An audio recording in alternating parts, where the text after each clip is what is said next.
happening. And it's been kind of mind-boggling to know that people have just been kind of having a blind eye to what's going on, even in their workplaces. They notice that there's a glass ceiling for some people working within their companies. They're noticing that Blacks are not reaching the same amount. I'll just say it like this. Their salaries are different for doing the same job.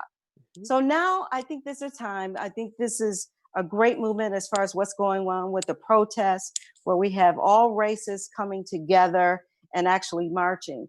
It's funny, my brother in California, he was telling me, this is outside of LA, he said that the majority of the people marching are actually white people and Hispanics. Mm. So I thought that was really amazing. And I think that is catching on across the country. Now, there's been something that's really been going on, and I think this is great that the media is focusing on it, is that this whole thing has gone around the world. So this is a worldwide movement. I think we need training, as I mentioned before, but it's different from what you would call cultural diversity type training. We need to call it something else because that kind of has a, I would say, a limited type of result from it. So I think that we need to bring in some experts to really teach the people, white, Black, Hispanic, or whatever, what it means to be in an involved situation involving racism. Right. And then to take this and move it to where we want it to go, to action and results. So I think we need to use the media to do that. I would really like to be involved in some of the specifics for that to make it happen because we definitely need a change. Thank you, Bonnie. Kelly, what's on your mind? I think I'm thinking about it at a very relational level. So just like you guys, I got a lot of phone calls from, coworkers, colleagues, and friends saying, what do I do? And we've actually been having some conversations over the last couple of weeks. And I think there's a lot of apprehension there about what do I do? What do I say? What do I ask? What shouldn't I ask? And I think one of the things that has kind of been put on my heart in these conversations is just like when you're connecting with, for my white allies and my white colleagues, and you're talking to your Black coworkers, friends, and neighbors, et cetera, think about the level of empathy you would want, right? Because if I think about a week or 2 weeks ago, I was pretty traumatized because after 3 months of pivoting a 100% in-person business, in COVID-19 to be 100% virtual. And then, the George Floyd situation happens, we're reacting. And then when the reaction and the protesting is alive and well right here in our communities and touching us and impacting us, I needed a breather. And so one of the things I kind of shared with them was, what kind of empathy would you want if your family had just gone through a crisis? How would you want to be approached? You need to think about using that same level of intentionality, presence, patience, and empathy should be the foundation for how you approach your colleagues to come up with some of those plans, some of those solutions. Because I think one of the things that's key is if you don't understand the walk, if you don't understand the feelings, if you don't understand, why maybe your Black colleagues feel the way that they do, it's very hard for you to sit at those tables when we're coming up and devising solutions because you haven't had that storyteller to put, a great, take the headlines and put some flesh on it. So one of the things we've been talking about is just the importance of building trust. What kind of trust do you want to trust in a relationship? So our job, I think, too, as Black allies, is to create a safe space for them, to be gracious and give them some grace because they're going to mess up.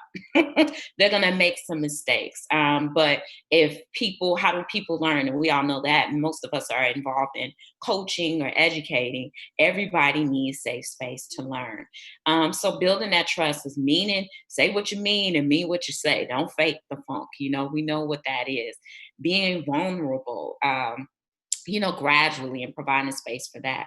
And remembering the role of respect, giving each other the benefit of the doubt, expressing your feelings, and taking risk, right? Because these conversations are risky conversations for many of us. And I think to put the real heart into what we're looking for out of solutions, and not just don't send me a statement, just don't black out your social media page. It's going to involve us taking really risk. And I think giving space for the give and take. So I think that's the part that I'd like to see. And it's kind of been put on me and inspired, is when do we really look at it, not just at an institutional level, not just at a societal level, but I think it's the people who make up those institutions, who make up our communities. Are we really connecting at the very interpersonal level too? I'm hearing a lot of common themes. The theme of taking action and having a plan, that came up again. I also heard having empathy for the situation and for other people.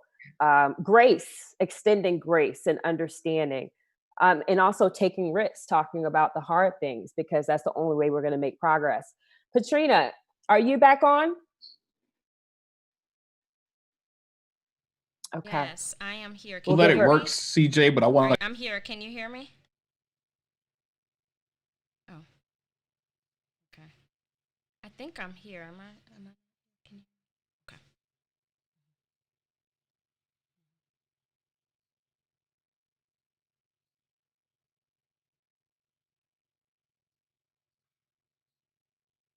Against Black women to determine Mm. what's more important. What's your response? What's the panel's response to statements that may allude to, yes, we know about George Floyd, why isn't our attention on Breonna Taylor as well? Just some equity there. But can you just talk about the subtle dissensions that I feel may come into play when people try to pitch Black men and Black women against each other with situations like this? Great question. Well, I feel like there's always distraction involved and an attempt to divide. Mm-hmm. And that is not what this should be about. This should be about equality and to put an end to this problem of racism, and to educate, to show people that it doesn't matter, there's been tons of shootings and killings and things like that. But the issue is we want them to stop. We're not trying to divide our people. We're trying to come together, show the world what's going on and what we will no longer tolerate. Yeah. I would agree. I think it's very important for us to, since there's so much divisiveness in our politics and everything that's going on in our country, it's either easy to say, are you on this side or on this side? So I agree that we have to stay focused on the unity within our group and our people.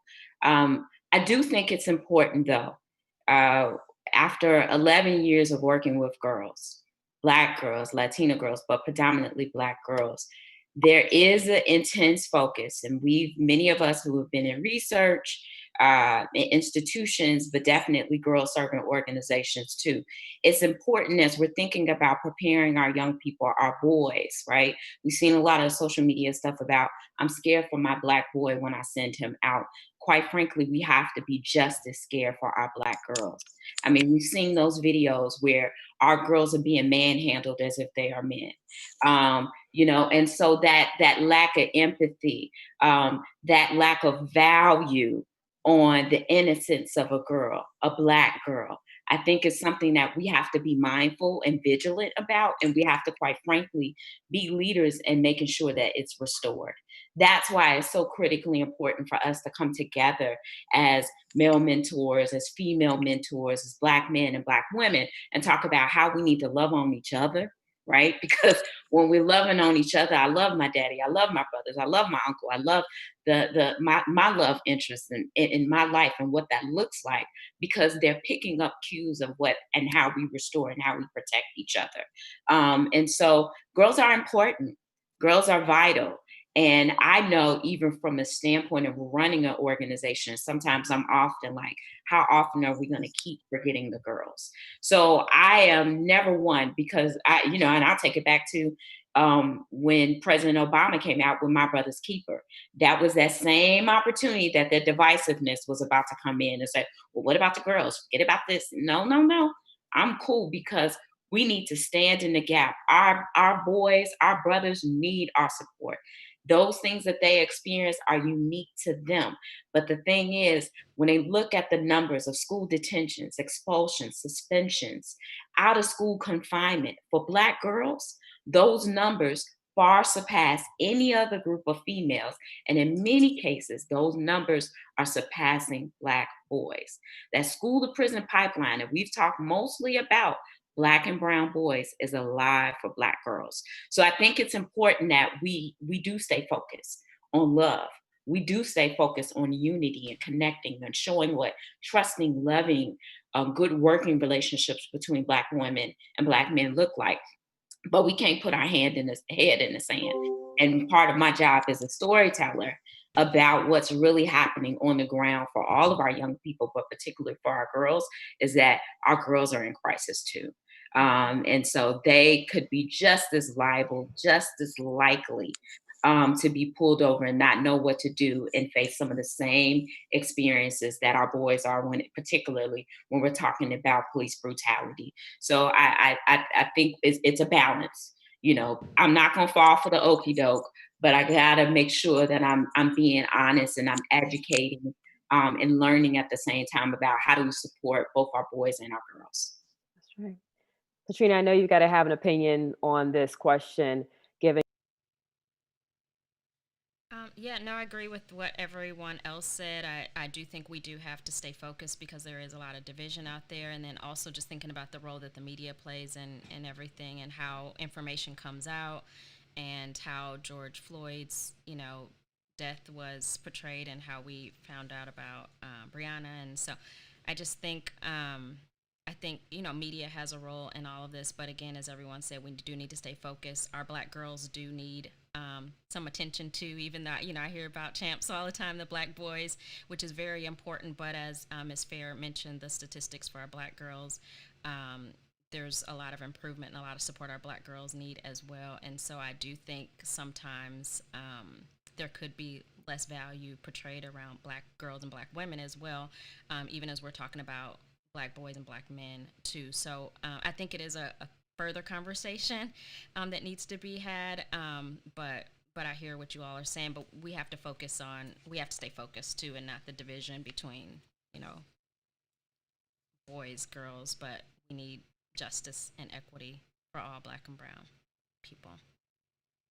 I can loop back around to that other question. Something happened, I think, where we got cut off a bit. So sorry, I had a detour. I think you all were talking about communicating with our white allies.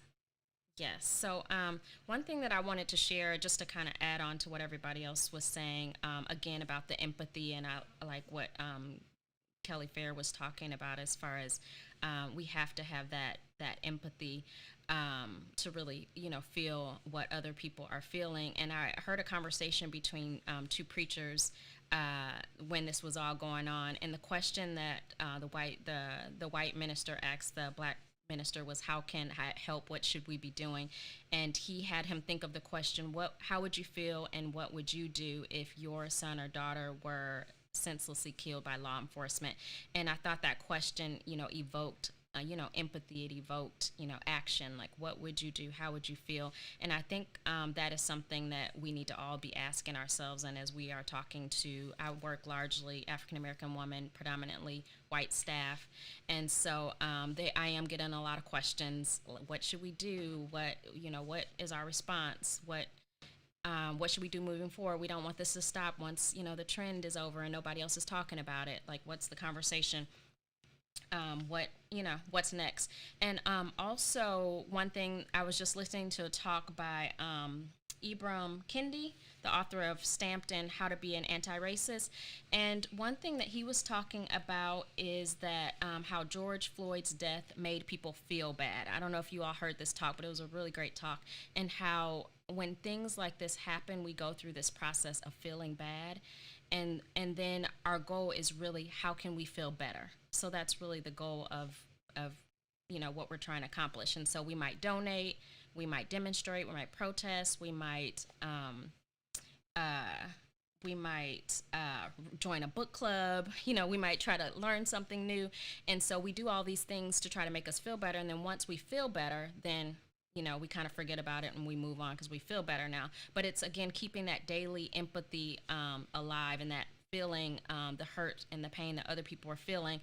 And I also, when I was thinking about that, I was thinking a little bit about church, how we, say we can go to church and we can dance and we can shout and have our demonstration, we can pay our tithe and our offering, and then we can read the word, do our Bible study. But then when we leave out of the church, we loving each other? Are we being kind to each other? Are we respecting each other?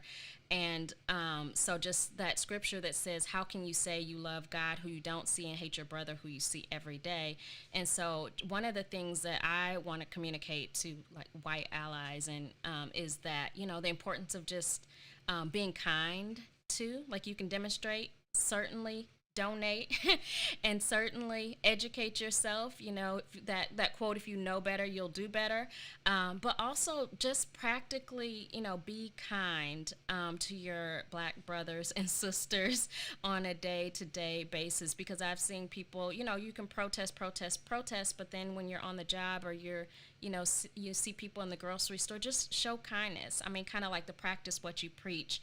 I think also goes a long way as in showing that Black lives do matter. Black lives are valued on a day-to-day basis, something very practical. So just wanted to throw that out there as well.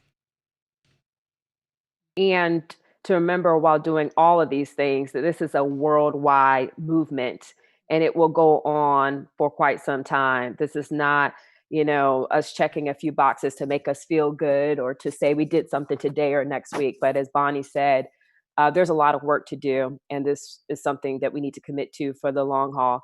And Kelly, I was just reflecting on a few of the things you mentioned. You mentioned how, like, over these past several months, like many of us, we have been trying to take care of ourselves, our mental, our spiritual, our physical health.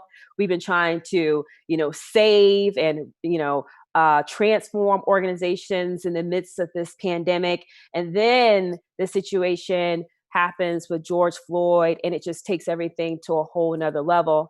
And there are moments where we just, might not be well. And when we need moments of stillness, and at the same time, it is our responsibility to create spaces for others, whether they be Black or white allies, for them to ask their questions and understand that they're going to, make some mistakes, and that's okay. What I'm basically hearing is just the plight of Black women. We always have to carry so much at one time. And I don't know, I'm sitting with that a little bit and probably, speaking my truth, but it's a lot. It's a lot. We have a rich history of showing up for so many people during moments like this. And I consider that in lots of ways a tremendous blessing and responsibility, but it's also hard. So let me ask you all this, focusing on the one thing, because maybe that's the solution to all this, but maybe not as well. What is the one thing that you all believe, if addressed, will offer the most value to our Black boys and our Black men?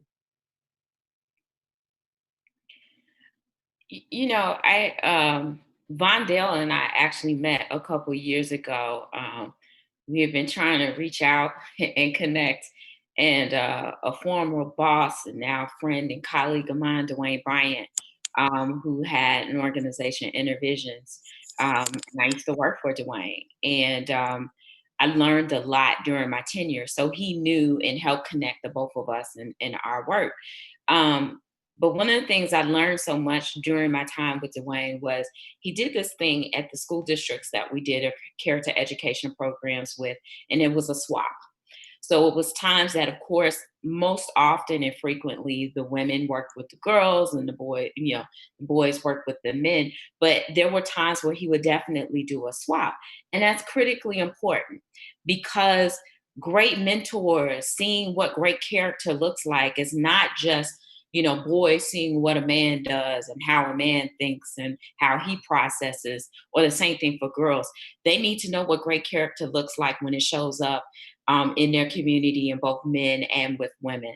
So I think that it's not only important for us to take the mic, and have, brothers like Mondale share the mic with leading ladies on a time like this leading up into Father's Day, but I think we need to be more intentional about having really strong, both male and female role models for both boys and girls. I know on Polished Pebbles, we started years ago doing a non-traditional daddy-daughter dance, knowing that unfortunately far too many of our girls don't have regular positive daily male role models in their lives. And so we started putting out the call, and girls could bring dad, brother, cousin, uncle, grandpa, whoever with them to the dance. But if you didn't have anybody, that was cool. And we worked on encouraging them to come as well.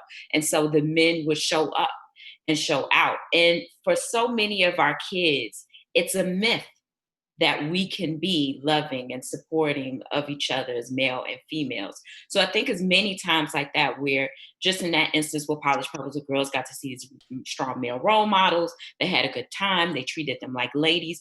There's things that we can do on both sides to make sure that we're exhibiting and being very intentional about putting strong male and female role models in front of both our boys and our girls. I think that's the most important thing. It's not one way or the other. It's all of us together.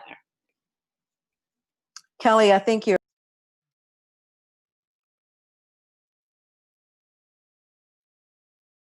I'd like to talk about exposure and access too for our young men of color. A few years ago, I put on a gang summit with a couple ministers from California who had roots here in Chicago. And I brought media from all over the world for the event. It was an amazing thing. But one other thing that I did was I put gang members in front of those cameras and, radio announcers and newspaper reporters to let them tell their stories. And what really got me, and it really kind of sat in my heart, I started listening to what they were saying. Then I started listening to them kind of breaking down from the strong macho type and all of that. And they were saying, if only I knew my father, they didn't know their fathers, or they didn't have a relationship with their father. And it goes back to what you're talking about, Kelly, this love thing. But I believe a lot of people who run the wrong paths, as far as our young men, that main problem may be the fact of that lack of a relationship with their father or some type of male person that they can count on. And I would just say that fathers, I would encourage you to step it up if you're not. And for the young men that are not in this category, I just feel like opportunity to create wealth, opportunity to create programming and media, opportunity to tell your story, get your voice out there, opportunity to go and rule the world the way you want to rule it. I think that is one thing that would be great for our young men and advantageous for them. Patrina, what's your one thing? All right. So I heard it's kind of just jumping off of what Miss Winfrey said. I heard, mentorship, fatherlessness. And so what I think, it's kind of two things, but I think our boys and our men need to be seen and heard. And so I think they need to, and that's really what mentorship does, the work that Vondell does. I see you, I hear you, you're valued, you're important. I'm taking time out for you. You have a God-given purpose. And so I think that is really important. As a school administrator, I take a lot of time to just sit and listen to our students informally, like in the lunchroom, at recess, and the stories that you hear, especially talking to some of our Black boys, some really painful stories, and they've been through a lot. And so, but yet they keep fighting, and they have a lot of responsibility going on in their lives. And so, I think about that, the importance of them being seen and heard. And then also I think about how can we, for our boys who don't feel seen and heard or don't have hope, how can we reignite, or how can we ignite the fire in them to kind of help them come alive. On a very personal note, I have a little 6-year-old boy, and one of the things, he's 6, he's very cute. One of the things that I like to do with him is a little check-in, just to see how he's doing. So I'll do like a 1 to 5. How are you feeling? Are you well today? How are you? And just to see how he's doing, because I want him to know you matter. I care. You're important. I want him to have a good sense of self, that he is loved, and then also to have that confidence from God as well, confidence in God. And so I just think it's important that our Black boys and our men feel seen and heard, and have that positive sense of self. Seen, heard, mentors, all super relevant to the work ahead and the work right now. Tony, do you have a question from the audience for us? Yeah, absolutely. We have a couple of questions, but I'll deal with the first one first. And it is, what are your thoughts about sex trafficking, and what laws need to be implemented to prevent the exploitation of our Black girls? Yeah. So I'll take that one. Sex trafficking is a huge issue. Illinois is at one point the third highest state in the United States with rates of sex trafficking. I think that largely the public is unaware of what sex trafficking looks like. I'm a part of College Pebbles is a member organization, a coalition of urban girls Chicago. And so it's a 25-seat organization of girl servant organizations. So we come together collectively to make sure that we're putting out data, putting out research, but also learning and engaging folks as well. And so it's a huge issue. But if we watch Law and Order SVU, we think that sex trafficking only happens to, white European girls. That's how it's viewed and how we may perceive it, largely through the media. But the reality is, it's happening to our girls right here at our schools and our communities. The pimps don't look like the pimps that we see on music videos. Pimps are regular, everyday people, and the same thing. So, what I've learned is a lot of empathy, even as somebody working in the schools. You got that one girl that doesn't come. And so often when we think about poor attendance, when we think about seemingly lacking motivation, because they don't have motivation, they're lazy, they don't get it. No, who knows what that girl's walk is like before she gets to school? Who knows what she's doing to have a safe roof over her head so that she's not homeless, so that she even has tampons and toiletries and clean underwear. And so sometimes that is where the pathway with sex trafficking. And then, we can have a whole nother session about stripper culture, all of these things that are really impacting our girls. So there's an intense need to increase the awareness about it. I have to be honest, I'm not in criminal justice. So we do have some experts on the Coalition of Urban Girls. So I would implore everybody to Google and look up CUG Chicago. And so that way you can get some of our data and research that we put out there about girls in the city and get some information about those particular issues. And we have a great researcher, Dr. Kisha Roberts, who is an expert on the topic, and we could talk about it more. So I don't know all the legislation, but I think even when we come back to talking some of the issues that we talked about earlier, these conversations, we got to start bringing in our elected officials, our local legislators, state and federal, so that we can become more aware of the issues, but also learn more advocacy skills in our community. How do we expand the protests? How do we expand the movement? We have to learn the language of legislation and what our role as community servants, as citizens looks like, to raise these issues, create the awareness, and then play a role in pushing our legislators to impact legislation. So that's what I can say. But check out CUG Chicago so you can get more data on that particular issue. Thank you, Kelly, for that perspective and resource. Anyone else on sex trafficking?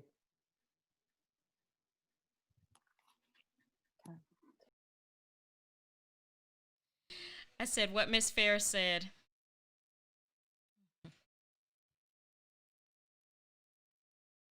Jay. So Lindsay Edwards would like to know, do you feel that having a single mother group at schools to encourage them to get involved would help our youth feel empowered, or a single father group?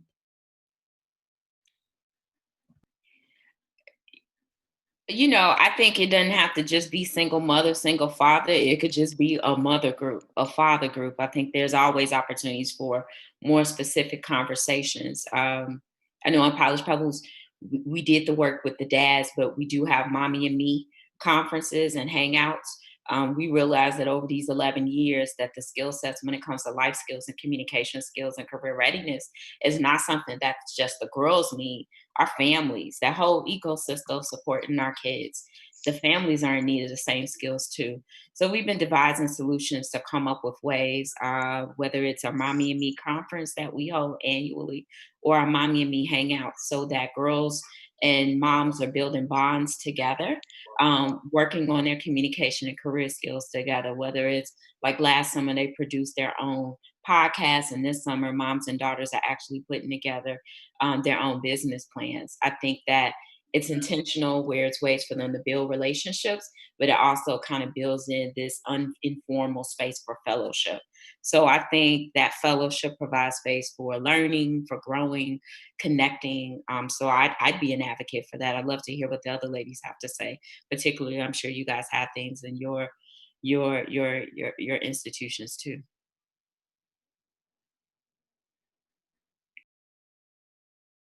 I agree. Thinking of it more of a family's perspective because families are so diverse today, and so just thinking about involving everyone in the process to support our students. So not necessarily keeping it separate. And a lot of the events that like we used to do, like daddy daughter dance and things like that, and now it's more of like a significant other because some children may not have dads or different things like that. So just opening up the support that we have more widely to families. Creating memories. So we want to keep, it's flowing in a positive direction. And it's great to just bring in people, families and also business leaders and into the environment to show students that the old motto, we're here for you. Whatever you need, we're here for you to do whatever you want us to do. We care about you. The emotional aspect of this is very important. One of the things that I'm seeing that's happening is that there are a lot of students that are having problems and want to commit suicide. So when you get more people around you who care about you, that sends a different message. I do a lot of counseling for young men and women who just say they want to end their lives. And I just thank God for the fact of him intervening and letting the people know that they're valued and they have a purpose here and they need to stay and live out their lives. But not everyone is, receiving that type of help.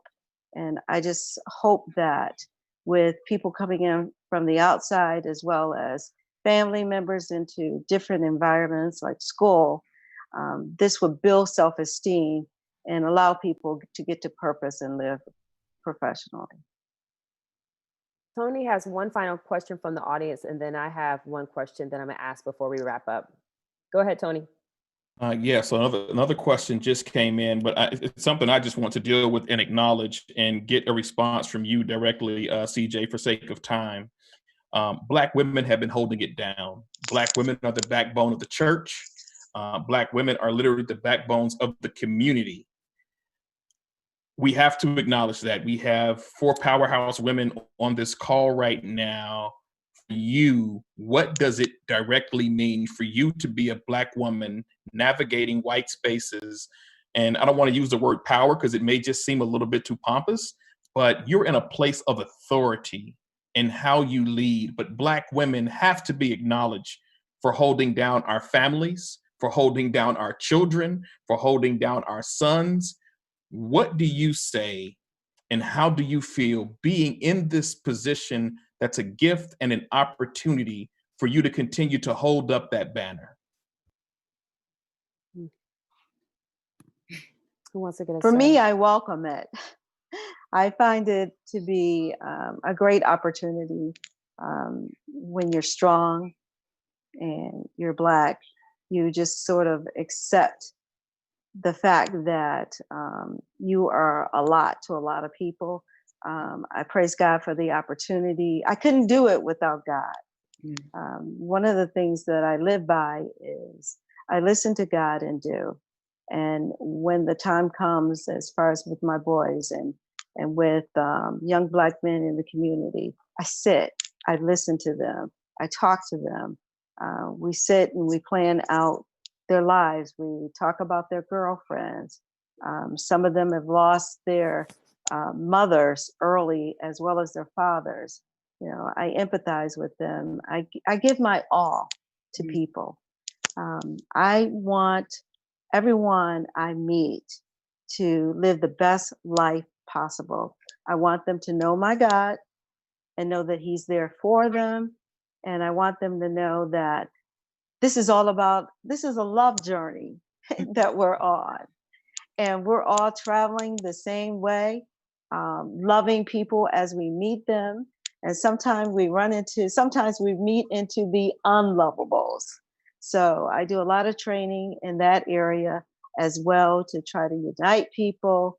And as a Black woman, I have a lot on me, seeing that I lost my mother when I was younger. And I had to learn from like other women. But I am just so blessed to be called upon, to be able to help, to be able to assist, and to just say, you know what, we can do it. And sometimes, you know, I'm not just by myself. I have my husband. I rely on his strength, and we work it together. And it's an honor to be a Black woman. Yeah, she's getting some snaps for that one. I mean, I think it's our legacy. It's always been who we've been. And so it's an honor to be able to continue on with that legacy. I think about it, it's the ultimate CEO life. I mean, she may not be the Fortune 500 CEO. That Black woman may be a single mom. She may be re-entering the workforce for the first time, but that's a boss and a CEO. I mean, when you look around and you look at the mothers that have been, whether they're single mothers or mothers of a two-parent household, how we have been coping during COVID-19 to put our mask on and nurture ourselves and keep breathing and keep going and making sure that we're taking care of our families. And it's showing also, I think, a huge part about leading in crisis is showing how you receive help. It ain't always about me and everything I have on the back. Our legacy as Black women is not only to be the strong Black woman, but when you look at the civil rights movement, you look at all these different things where Black women did these powerful things. We connected. We received help from other organizations outside our community.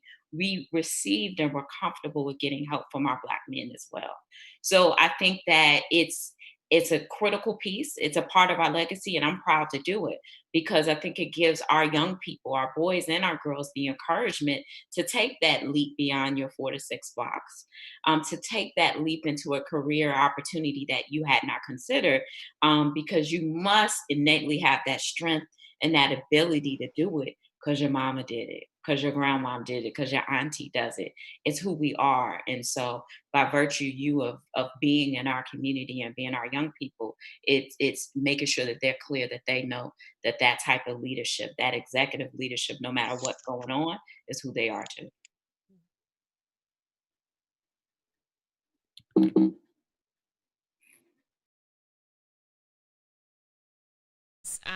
Can you hear?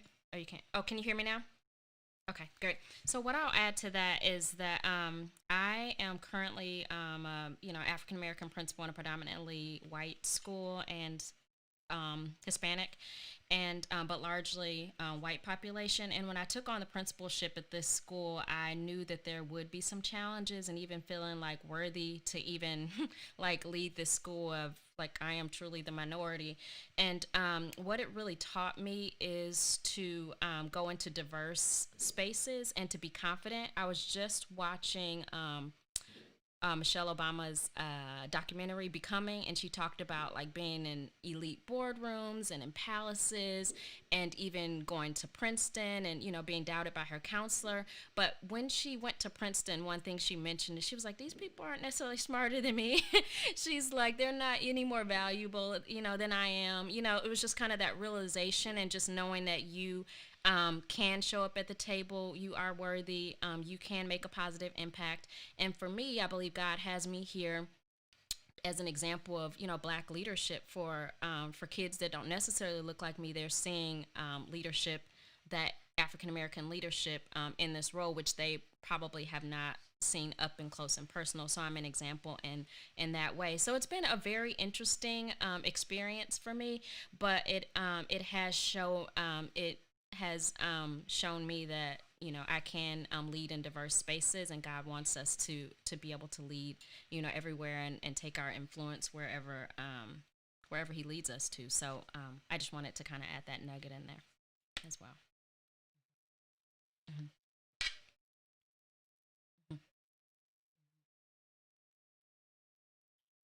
A proud Black woman. I could not be prouder to be a Black woman. And every day, every decision I make, every challenge I encounter, I know I'm carrying the perspective and the wisdom of my Black ancestors, and all the Black women who have made me strong and resilient and given me courage.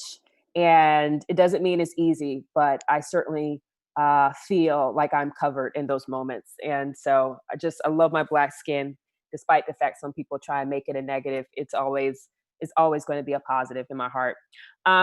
Okay, so as we wrap, I just have one final question, and then Vondel's going to close us out. Bonnie, yesterday when we were doing our sound check, I'm not going to say this as eloquently as you said, but you said you're real big on words and what you say. And so in this final moment, I want you all to leave us with a word. What is the one thing, given everything that we've talked about today and everything that we're seeing throughout our country, what is the one word that you want to leave with our audience tonight? I would say for me that one word is love. That's the one thing that's going to get us through this pandemic, the first pandemic, and this second one as well. Love, love, love. I always say that I'm real big on words, because in my life, when I wanted to, work at different places, I've always spoke them into existence. I always say that God didn't tweet the world into existence. He spoke it into existence. So words are very important to me. And I think that one of the greatest words of all is love, is what we're going to need to glue us all together and for us to move forward and achieve the things that we need to achieve.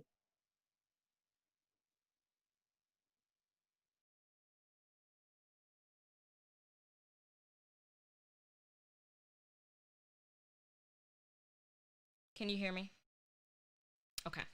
All right. So the word I would choose is joy. So joy is a word that's very important to me, and I know that Vondel's done some events called Black Boy Joy, and there's a scripture that says, "The joy of the Lord is my strength." And I just think when I think about joy, it's really being grounded and having perspective, thinking about everything else that's going on in the world, knowing who you belong to, who's in control, knowing that everything is working together for the good. And ultimately, what I want for our Black and our brown boys and girls, is for them to walk and live in joy. I want them to walk and live in the strength of the Lord. And so I just want to put that word joy out there. And that's what I want to leave everybody with. Yep. Joy is important. Awesome. I think my word is faith. I used to love sitting in church. I grew up in Christ Universal Temple on the south side of Chicago with the Reverend Dr. Johnny Coleman. And so, so many sermons, the title was "We've Come This Far by Faith." And when I think about, the state of our young people, when I think about the state of where we are with, thinking through the crisis with racism in America, it's been so powerful because now I'm at that stage and that age where I'm like, the youngins got this because I'm not about to do this or do that, or even things that I may not necessarily always agree with the approach. I think one of the things that I've been inspired by is the risk taking. And that risk taking and how it's really kind of pushed things forward in ways. And so it's this wonderful balance. But when I think about a song and I think about faith, it's that balance of not only the newness and giving that space to learn and to grow from their risk and how they're pushing us into new ways of being, but to make sure that there's a respect and a regard for where we've come. We're sitting on the shoulders, we're sitting on the foundation of the marches that have happened in the past. And I think it's critically important. I've heard people say stuff, well, this is not my grandfather's or my great grandfather's march, but your grandfather and your great grandfather's march was meaningful.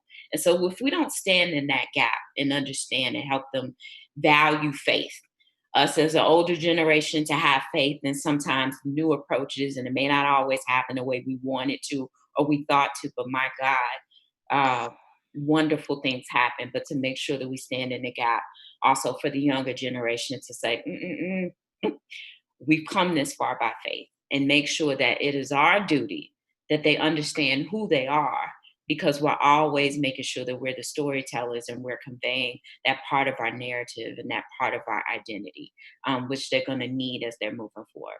So faith is everything, but joy and love and all those other things I think are just as critically important. So I'm glad to be a part of this word cloud.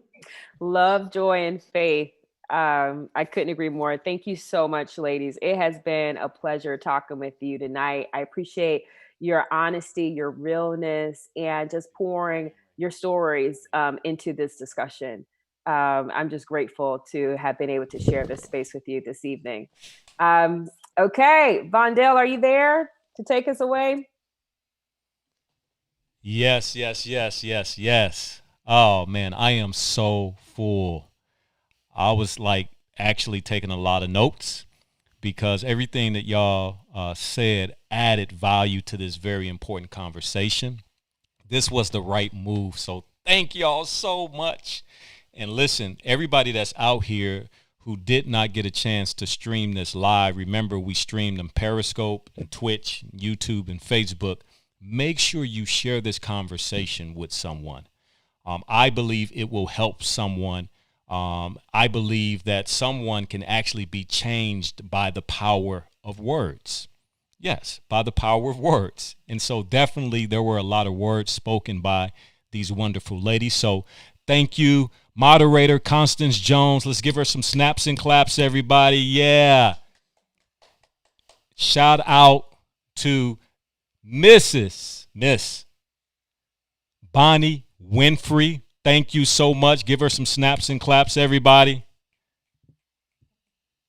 My wife, Dr. Patrina Singleton.